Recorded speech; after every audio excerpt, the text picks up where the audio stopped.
My name is Kenya Matthews. I am 32 years old. I work as a criminal defense attorney. I have spent many years inside courtrooms. I have argued cases. I have questioned witnesses. I have faced people who did terrible things. I have learned how criminals think. I have learned how abusers hide behind charm. I have learned how fear can trap a person. I never believed that my own family would become my hardest case. A few days ago, my twin sister came into my office. She did not call first. She did not text. She just appeared. When my assistant told me she was there, I felt a strange worry before I even opened the door. I thought maybe she was sick. I thought maybe my niece was hurt. I thought maybe there was an accident. I did not expect what I saw. She walked in wearing clothes that did not match the weather. She wore long sleeves and a high collar. She wore sunglasses even though we were indoors. She moved like every step hurt. She was limping and holding her side. Her hands were shaking. She looked smaller than I remembered. She looked like someone who had been living under a heavy weight for a long time. This was my sister. This was Kesha. She is my identical twin. We share the same face. We share the same voice. We share the same manner. Even our own parents used to confuse us when we were young. When we were children, we used it like a joke. We switched places at school. We played pranks. We laughed at how easy it was. We were inseparable then. We felt like two halves of one whole. Our mother used to say that we were two pieces of the same soul. As adults, our lives split. I went to law school. I moved to the city. I chased my career. I worked long hours. I took hard cases. I fought to become respected. Kesha stayed closer to home. She became a teacher. She wanted a calm life. She wanted a family. She wanted peace. She wanted normal days. That is when Marcus Johnson came into her life. At first, he looked perfect. He had a good job. He had decent money. He had a smooth smile. He had manners that made people relax. He opened doors and made promises. At their wedding, he gave a speech that sounded like a dream. He spoke about loving her forever. He spoke about protecting her. He spoke about making her happy. I watched my sister in her wedding dress. I saw hope on her face. I believed she was safe. I believed she was chosen by a good man. I was wrong. After she got married, the distance between us grew. At first, I told myself it was normal. She had a husband now. Then she had a baby. My niece Aaliyah was born. I had work that never slowed down. We went from daily calls to weekly calls. Then less. Then only on special dates. Each time I saw her, she seemed quieter. She seemed dimmer. Her laughter became rare. Her eyes stopped shining the way they used to. I told myself it was marriage. I told myself it was motherhood. I told myself people change. I told myself a lot of excuses because the truth was too painful. The truth was that my sister was being damaged while I was not paying attention. When she stood in my office that day, I asked what happened. She did not answer right away. She stood there trembling. I locked my door because I knew this needed privacy. I asked her to remove her sunglasses. She shook her head and began to cry. Then I saw bruises on her neck. They looked like fingerprints. They looked like someone had wrapped a hand around her throat. My stomach turned cold. I removed the sunglasses myself. I wish I had not. Her face was badly swollen. One eye was almost closed. The skin around it was dark and deep with bruising. Her lip was split and stained with dried blood. There was a cut on her cheek that looked like it needed medical care. The worst part was her expression. One eye stared at me with emptiness. It was like she had left her own body and only the shell remained. I asked who did this. I knew the answer before she spoke. Only one person lives close enough to do this and hide it. Only one person has that access. She whispered that it was Marcus. She begged me not to call the police. She said he would kill her if she told anyone. She said he promised he would kill her. I told her to roll up her sleeves. I did not ask gently. I used my courtroom voice. The voice that makes people stop lying. She hesitated. That hesitation broke my heart because it showed she had learned fear as a habit. I raised her sleeves myself. Her arms were covered in bruises. Some were old and fading. Some were new and dark. There were marks that looked like she had been hit with something. There were burns that looked like someone pressed heat against her skin. Her hands showed signs of trying to block blows. Her wrists had marks that looked like rope. It looked like she had been tied. In that moment, something inside me snapped. Not in a calm way. Not in a slow way. It broke open like glass. I felt rage. I felt shame. I felt guilt. I felt the need to protect her with everything I had. This was not a client. This was not a file. This was my twin. This was my family. I asked how long it had been happening. She said 3 years. It began months after the wedding. 3 years of fear. 3 years of pain. 3 years and I did not know. I did not see. I did not stop it. I told her to tell me everything. I needed to know what kind of monster we were dealing with. She spoke slowly at first. Then the story poured out. She said it started with control that pretended to be love. Marcus wanted to know where she was at all times. He asked who she spoke to. He asked what she did. He claimed it was because he cared. Then he began criticizing her clothes. He said she looked like she wanted attention. He pushed her to dress differently. She did. Then he attacked her friendships. He said her friends were bad for the marriage. He said they wanted to break them apart. He pushed her away from them. She stopped seeing them. Then he turned her against me. He told her I made her feel small. He said my career made her feel ashamed. He claimed I was showing off. That was not true. But he said it until it became a shadow in her mind. She stopped calling me. She stopped visiting. He isolated her and I let it happen because I was busy and blind. The first time he hit her was over something small. She forgot to do a household task. He came home drunk. He snapped. He grabbed her by the hair. He dragged her. He slammed her face into something hard. He insulted her. He treated her like trash. The next day he apologized. He brought flowers. He cried. He promised it would never happen again. She wanted to believe him. She believed him. It happened again. And again. He drank more. He gambled. He lost money and blamed her. He came home angry and used her as the place to dump his rage. When work went badly, she paid. When he felt disrespected, she paid. When his ego bruised, she paid. Then his family joined the cruelty. His mother moved into the home and the abuse became worse. His mother did not protect my sister. She attacked her in a different way. She criticized everything. She mocked her cooking. She mocked her cleaning. She mocked her parenting. She treated her like a servant. She spoke like my sister was nothing even though my sister worked full-time and cared for a child. Marcus allowed it. Marcus enjoyed it. Then Marcus' sister joined too. She moved in and acted like a queen. She demanded food. She demanded cleaning. She demanded laundry. If my sister refused, she ran to Marcus. Marcus punished my sister for disrespecting his family. My sister was trapped by 3 people working together. A system built to break her. Then my sister told me something that made my vision go red. Marcus hurt Aaliyah. My niece is a small child. She cried because she was scared. Marcus shouted at her. When she could not stop crying, he hit her. My sister tried to protect her. Marcus grabbed my sister by the throat. He choked her until she could not breathe. He slammed her head again and again. His mother and sister watched. Then they joined. They held her down. They hurt her. They tried to silence her. When my sister said this, she looked like she was about to collapse. She whispered that she could not do it anymore. She tried to leave before, but Marcus found her. He dragged her back. He threatened to kill her if she took the child. She believed him. She believed he would do it. She came to me because she had nowhere else. I looked at her and saw what years of abuse does. It steals the person. It leaves fear in their place. My sister used to be bright. She used to be brave in her own gentle way. Now she looked like a ghost. I told her she would not have to live like this anymore. I told her to give me a few days. I told her I would make sure he never touched her again. She stared at me like I had lost my mind. She said Marcus was dangerous. She said he would hurt me. She begged me not to do something reckless. But I was already planning. We are identical. We can switch places. People cannot tell us apart. I told her she would stay safe with me. I would go to her house pretending to be her. I would face Marcus. I would face his mother and his sister. I would not do it with fear. I would do it with strategy. I am not like my sister. I look like her. I can copy her voice. I can copy her softness. But inside I am different. I am trained to handle pressure. I have spent years facing hostile people. I have learned to stay calm. I have learned to prepare. I also train my body. I know how to protect myself. I know how to take a hit and how to respond. I did not want violence. But I refused to be helpless. When I entered that house, I felt the weight of it. From outside it looked normal. Inside it felt heavy. It felt like fear lived in the walls. I heard his mother calling for my sister with sharp impatience. I stepped into the role. I lowered my eyes. I made my shoulders small. I used my sister's gentle voice. I said I would start dinner. His mother sat like she owned the place. She criticized. She demanded. She complained. She acted like my sister was late and lazy. I kept my face calm. I watched. I listened. I memorized everything. Then Marcus' sister appeared and demanded snacks and drinks like she was royalty. I did what she asked while studying her expression. I was not there to start a fight for no reason. I was there to understand the shape of the abuse and to end it. Then Aaliyah came down the stairs. Seeing her broke my heart. She looked like a small child trying to disappear. She moved quietly like she was afraid of making sound. She came to me and whispered for her mother. I held her. Her body trembled. A child should not tremble in her own home. In my mind I promised her that it would end. When Marcus came home I smelled alcohol before I saw him. He entered loud and demanding. He shouted for dinner. He acted like a king coming to his court. He looked like the kind of man people trust in public. The kind who smiles at neighbors. The kind who shakes hands and laughs. But I could see the monster behind the suit. I served him dinner. I made it plain on purpose. I wanted to see how small a trigger could be. He took one bite and exploded. He insulted my cooking. His mother joined in. His sister mocked my sister. Marcus moved toward me with that predator posture. He began his speech about working hard and providing. He raised his hand to strike. That is when I stopped him. I caught his wrist. The surprise on his face was instant. He expected my sister to flinch. He expected her to apologize. He expected obedience. He did not expect resistance.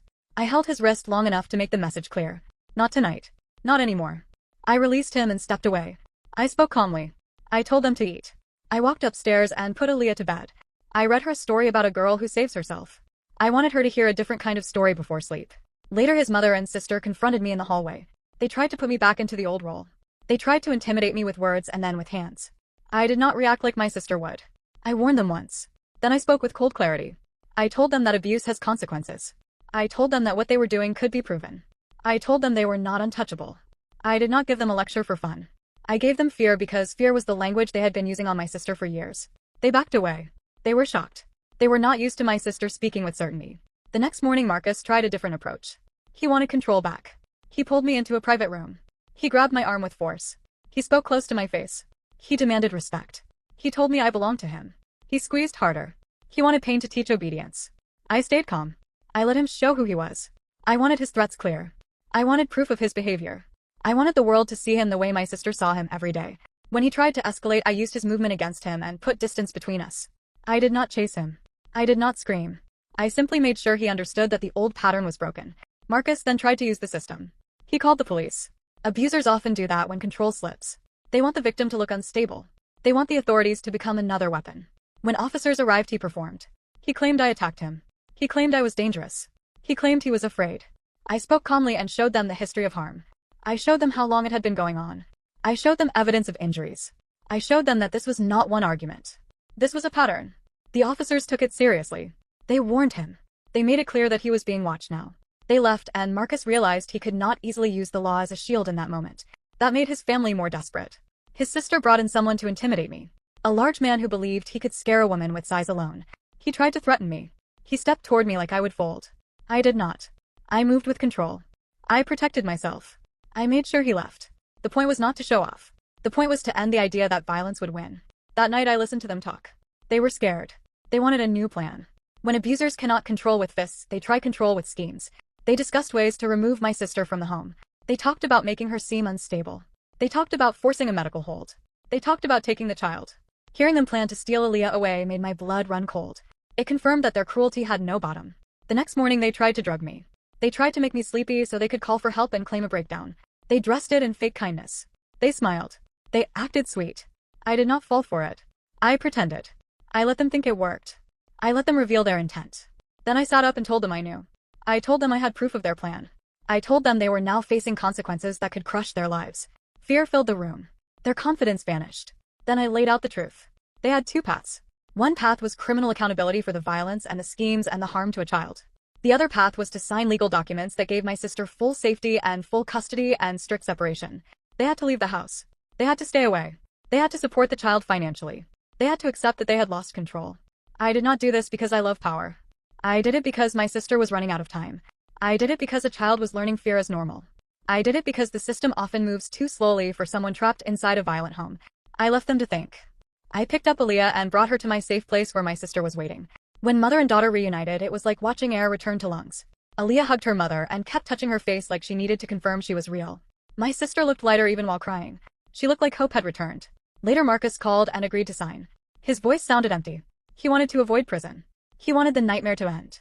He finally understood that the game had changed. My sister and I returned to the house together. We walked in side by side. Two identical faces. Two identical voices. The shock on their faces was intense. They realized they had been outplayed. They realized they had been facing someone else. They realized they could not hide behind confusion anymore. My sister spoke calmly. She said her sister saved her. She said the abuse was over. She said she was taking her life back. We placed documents on the table. Marcus signed. He shook while signing. He tried to threaten me with words. I answered with calm certainty. If he wanted to escalate, then the criminal path would open wide. He did not want that. He signed every page. His mother signed agreements to leave and to stay away. She cursed me and called me evil. I told her there is a difference between evil and justice. Evil hurts the weak for pleasure. Justice stops the hurt. His sister signed and looked defeated. When it was done, we left. We walked out of that house together. We left fear behind. We left the prison behind. The next day we returned with official support and made sure the house was empty. We changed locks. We improved safety. We made sure my sister and my niece could breathe without listening for footsteps. Over the following weeks, my sister began to come back to life. She smiled for real. She laughed. She played with her child. She returned to teaching and found joy again. Aaliyah stopped flinching. She stopped shrinking. She began acting like a child should act. She made friends. She drew pictures of herself and her mother smiling. Marcus tried to fight the custody arrangement because abusers hate losing access. But the evidence of violence and danger spoke loudly. A judge can ignore words. A judge cannot ignore clear proof and a pattern of harm. His contact with the child ended. Support payments began. His life became smaller. Good. Let it be smaller. Let the cost be real. People ask me if I regret it. They asked if I regret bending lines. They asked if I regret impersonating my sister in her home. They asked if I regret acting like a vigilante. My answer is no. I have seen how hard it is for victims to get protection. I have seen how abusers twist stories. I have seen how victims are forced to prove pain again and again. I have seen how a piece of paper does not stop a fist. I have seen how leaving can be the most dangerous moment. I do not celebrate violence. I do not encourage anyone to take reckless risks. Many people cannot do what I did and should not try. Safety planning should be done with professionals. Victims deserve real support. They deserve shelters and legal help and safe friends and careful plans. But I will not apologize for saving my sister and protecting my niece. The real victory is not paperwork. The real victory is watching my sister remember who she is. The real victory is seeing a child live without fear. The real victory is breaking a cycle that could have lasted for generations. If anyone hearing this is living in fear right now, please understand this. You deserve safety. You deserve peace. You deserve help. If you can reach a trusted person, then do it. If you can reach a local domestic violence hotline or a shelter, then do it. If you can speak to a lawyer or an advocate, then do it. You are not weak for being trapped. Abuse is built to trap. But escape is possible with support and planning. And if you are watching someone you love change in scary ways, if they start isolating, if they hide bruises, if they wear long sleeves when it makes no sense, if they cancel plans often, if they seem smaller and quieter, do not ignore it. Ask them privately if they are safe. Believe them if they tell you the truth. Offer help without judgment. My name is Kenya Matthews. I am a criminal defense attorney. I did what I did because I love my sister. I did what I did because monsters rely on silence. I did what I did because a child deserved a home without terror. My sister is free now. She is healing. That is worth everything. My name is Kenya Matthews. This is the next part of the same story. I am continuing from the point where my sister Kesha and my niece Aaliyah were safe with me, and the abusers were beginning to understand that control was slipping away from them. After I brought Aaliyah to my place, my sister held her like she was holding air after nearly drowning. Aaliyah wrapped her arms around her mother and refused to let go. She kept touching Kesha's face like she needed proof that her mother was really there and really safe. That small child had learned to doubt safety. She had learned to scan every room for danger. She had learned to shrink. Seeing her do that made me furious again, but I kept my voice gentle because children can feel storms inside adults. Kesha cried quietly while she smiled. She looked tired, but something in her eyes was different. It was not full strength yet, but it was a spark. A spark is how fires start. I told her the worst was almost finished. I told her she would not have to return to that house alone. I told her she would not have to face them without support ever again. Kesha kept asking me what I did. She kept asking if I was safe. She kept asking if Marcus would retaliate. She kept asking if his mother and sister would try something worse. Those questions were not weakness. Those questions were the sound of a mind that had been trained by fear. When someone lives with threats every day, their brain becomes a survival machine. It predicts danger before danger arrives. It makes them doubt calm moments. It makes them expect punishment. I told my sister the truth in simple terms. I said I did what was necessary. I said I did not do anything that would put her or Aaliyah in new danger without a plan. I said I built evidence. I said I set traps for their lies. I said I made it impossible for them to pretend innocence. I told her that fear is strongest when it is private and hidden. I told her that once the truth is documented and shared, the abuser loses the advantage.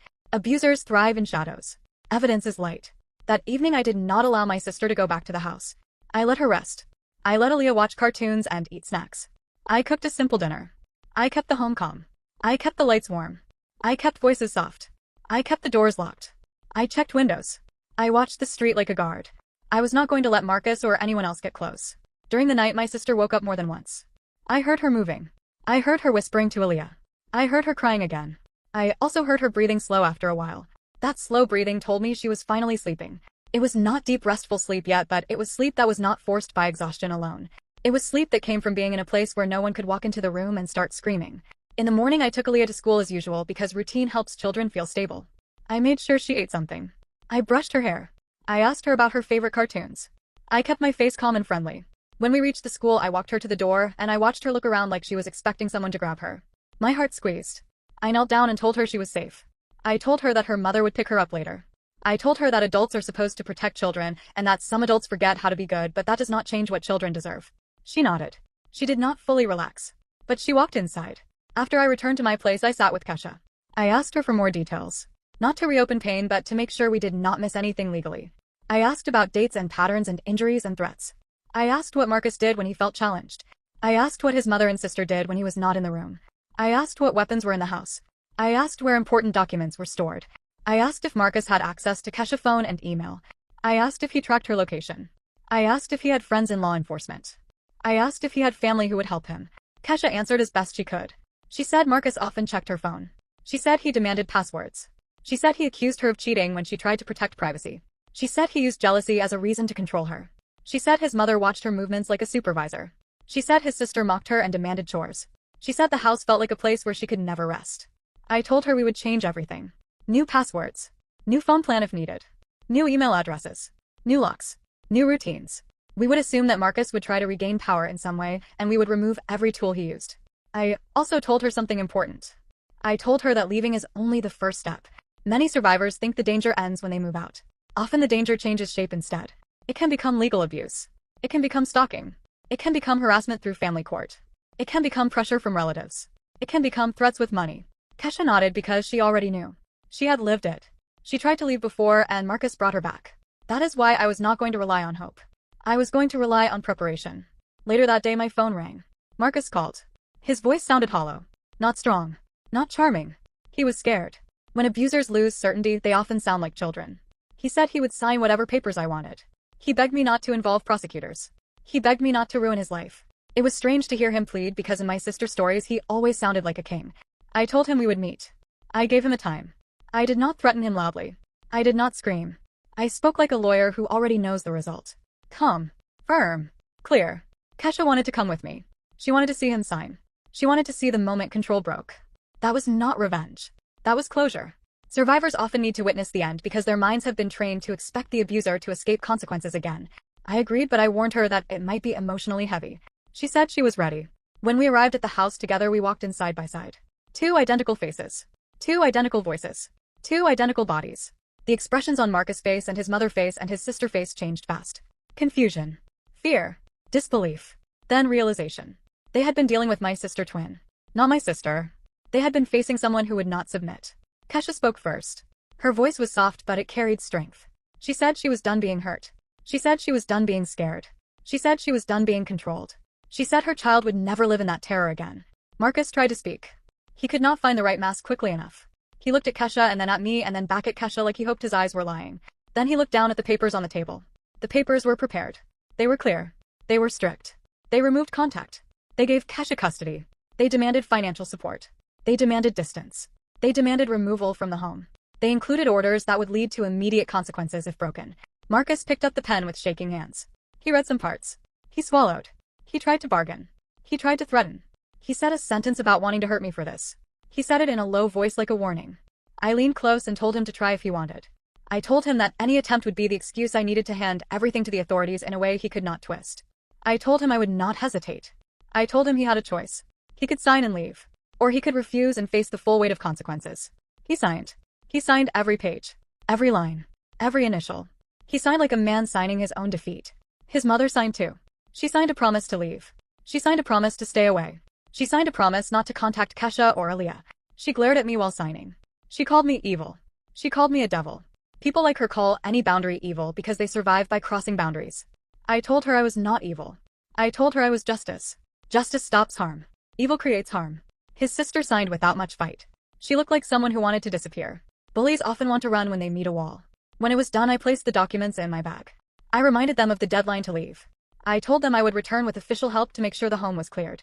I told them that if anything disappeared that belonged to Kesha or Aaliyah, there would be consequences. I told them the house was not a place to steal from anymore. We left.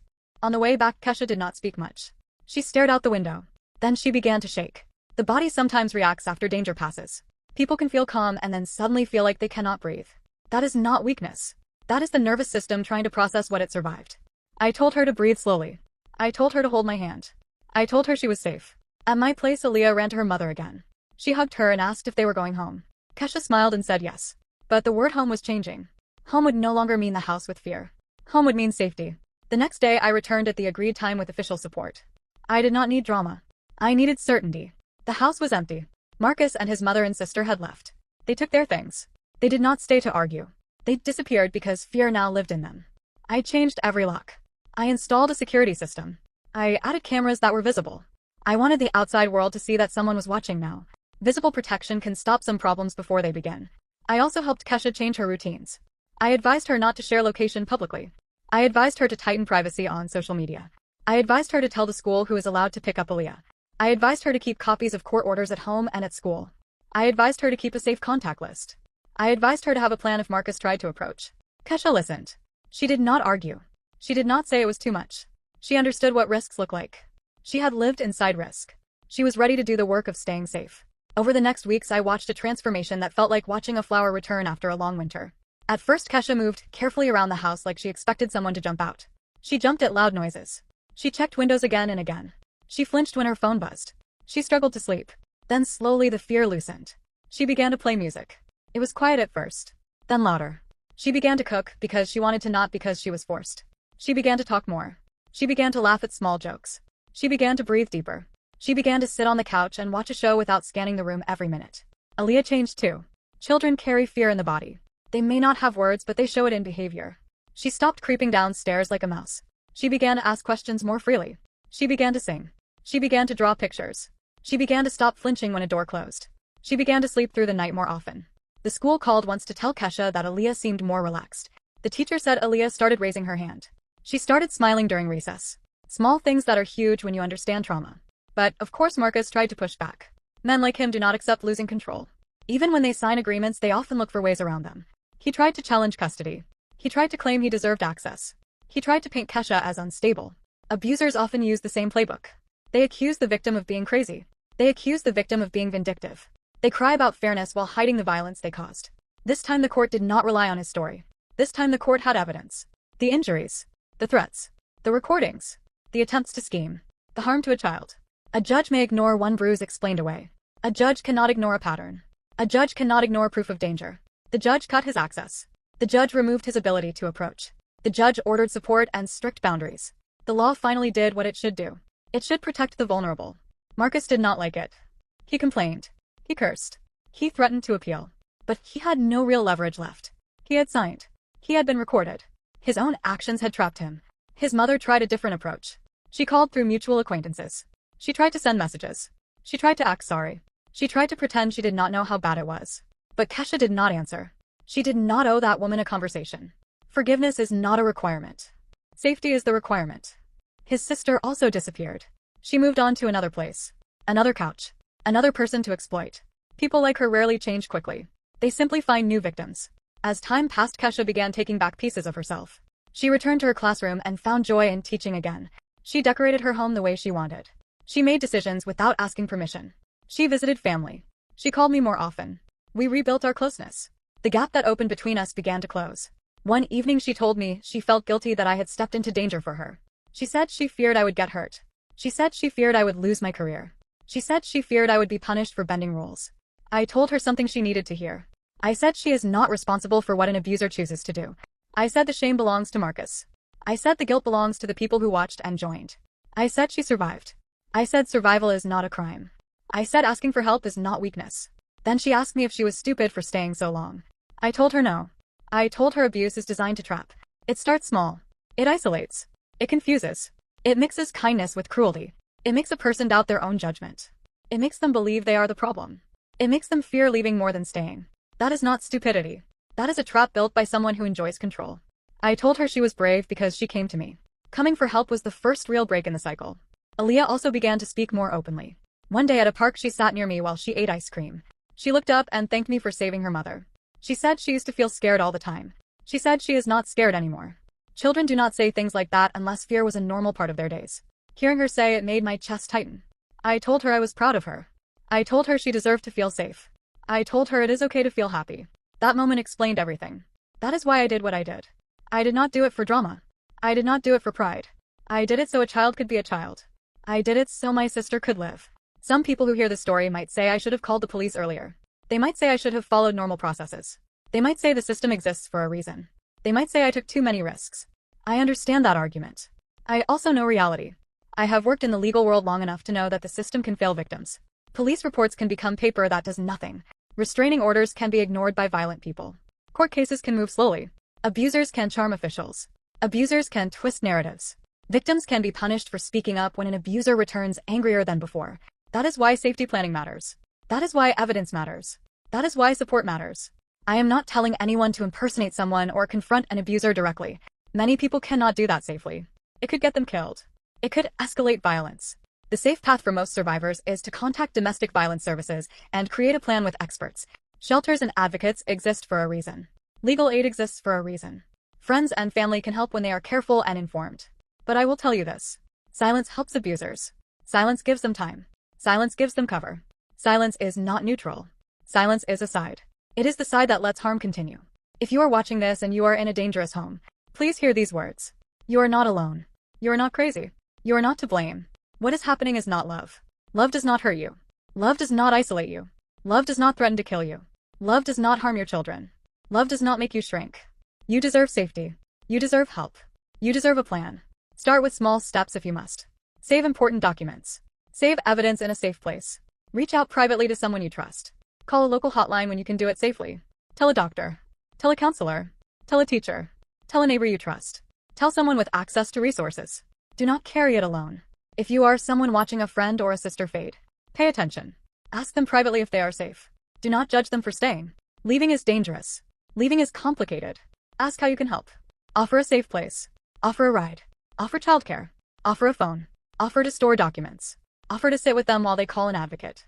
After all this, my sister Kesha began to build a new life. Not a perfect life. Healing is messy. Some days she felt strong. Some days she cried for no clear reason. Some days she felt angry. Some days she felt numb. That is normal after abuse. The mind and body need time. They need patience. They need kindness. They need support. She began therapy. She joined a support group. She learned the language of boundaries. She learned how to say no without apologizing. She learned how to trust her own instincts again. Aaliyah also got support. She met with a child counselor. She learned that loud voices are not normal. She learned that hitting is wrong. She learned that adults should not scare children. She learned that home is supposed to be a safe place. Little by little the cycle broke. I am Kenya Matthews. I am still a lawyer. I still respect the law. I still believe in due process. But I also believe in protecting people. I believe in using every legal tool available to stop harm. I believe in building strong evidence and refusing to be intimidated. I believe in stepping up when someone you love is drowning.